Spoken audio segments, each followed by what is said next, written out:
জেলা প্রশাসক মহোদয় আরো কিছুটা সময় নিই যে আসলে আমাদের এখানে করার উদ্যোগটা কতটুকু কার্যকর হবে। আমরা কিন্তু 100% চাচ্ছি যে যদি আপনাদের আর কি একান্তই আগ্রহ থাকে যে আমরা পারবো, কারণ বিমান বাংলাদেশের সাথে আমাদের কতটুকু কার্গো পরিবহন করার ক্ষমতা থাকবে, এই সবগুলি আসলে যেহেতু মন্ত্রণালয়ের সচিব আমি একাধারে আমার সবকটা বিষয় দেখতে হবে, তো সকলের আগ্রহটাকে নিয়ে সেইটাকে ফ্যাসিলিটেট করার মতো কথা আমি দিয়ে যেতে পারি যে আপনাদের প্রত্যেকের যদি চাহিদা থাকে, প্রত্যেকের আমাকে বলতে হবে যে প্রতি মাসে বা প্রতি বছরে আমরা এই দিতে প্রস্তুত আছি। কারণ আমি এখানে বেসরকারি আমি একটা কোম্পানিতে গেছি, তারা নিজেদের উদ্যোগে এত ভালো করে, তাদের কোম্পানি আপনারাও ভিজিট করতে পারেন, যে এত ভালো করে তারা নিজেরাই প্যাকেজিং করে তারা কিন্তু পেরিশেবল আইটেম পাঠাচ্ছে বিদেশে।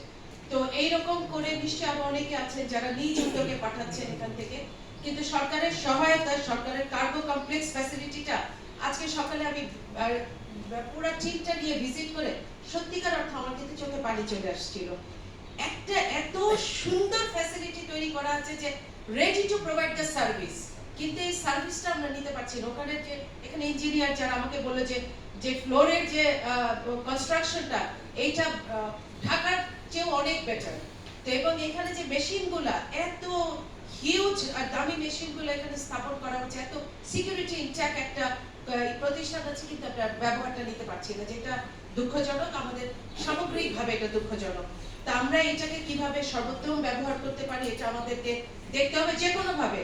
যদি আপনাদের সাবজেক্ট টু আপনাদের ইন্টারেস্টটা, আপনাদের যেমন যে আমাদের মহিলা যারা বললেন যে তারা ছোট ছোট তারা এন্টারপ্রেনার, কিন্তু তাদেরকে আসলে ফ্যাসিলিটেট করতে হবে এই কানেক্টিভিটিটা তৈরি করার জন্য। দেখেন আমরা আসলে এখন অনেকটা বছর চলে আসছে, আমাদের কিন্তু এখন আর ওই সময় নাই যে আমাদেরকে কেউ হাত ধরে পুল আপ করবে। এখন কিন্তু আসলে আমাদের নিজেদের ইনিশিয়েটিভটাকে যার যার যতটুকু যোগ্যতা আছে ওইটুকু নিয়ে দেশকে আগায় নিতে হবে। তো সেই আগানোর আমি মনে করি আপনারা মহারথী।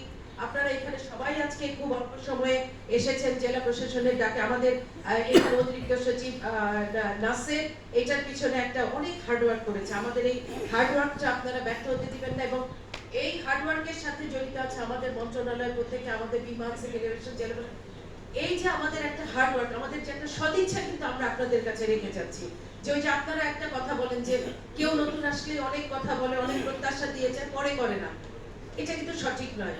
প্রত্যাশা ছিল বলে আপনার এত সুন্দর একটা কার্গো ভিলেজ হয়েছে, প্রত্যাশা ছিল বলে আমাদের নতুন যে এক্সটেনশন ওইটার মধ্যে আরেকটা কার্গো ঢোকানো আছে, যেটা এইটার ব্যবহার নাই বলে ওইটাকে এখন স্টপ করে রাখা হচ্ছে, যে এইটাই ব্যবহার নাই আরেকটা হবে কিভাবে।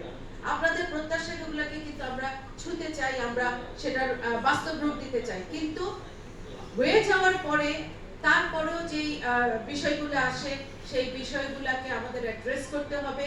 কিন্তু দেখা যায় যে আমাদের অনেক সকল প্রত্যাশাকে অ্যাকোমোডেট করে আমরা করছি, করে যাচ্ছি, কনস্ট্রাকশন বিল্ডিং করে যাচ্ছি, কিন্তু পরে ওইটা যথাযথ ব্যবহার আপনারাও কিন্তু আসলে এটা আগ্রহটা একটা কিছু আমাদের কেন জানি জাতিগতভাবে করার জন্য একটা খুব প্রেসার থাকে, করার পর ওইটাকে মেইনটেইন করা, ওইটাকে চালিয়ে নেওয়ার মতো আমরা আগ্রহ পাই না। এটা একটা সম্মিলিত আগ্রহ দরকার। আমাদের প্রেস ক্লাবের সম্মানিত অনেক সিনিয়র একজন ব্যক্তি উনি বললেন যে আমাদের সততার অভাব ছিল, আমাদের সততা আসলে